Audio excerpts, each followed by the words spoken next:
Okay, it's recording! Hello people, it's me again just for kicks.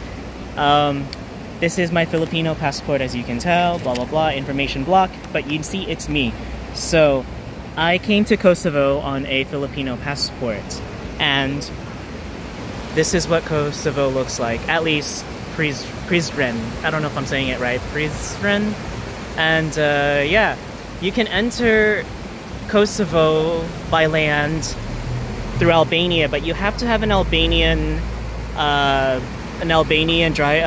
driver's license, but an Albanian license plate, registration plate, in order to enter to Kosovo, because once you then have the Albanian registration plate, whatever, like you can easily get into Kosovo, and they don't even check your passport, they don't stamp, they just say go, go, go.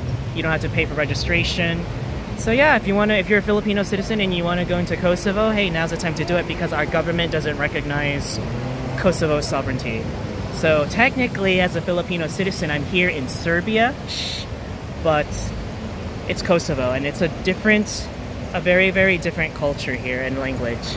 Right, check it out. Greetings from Prizren?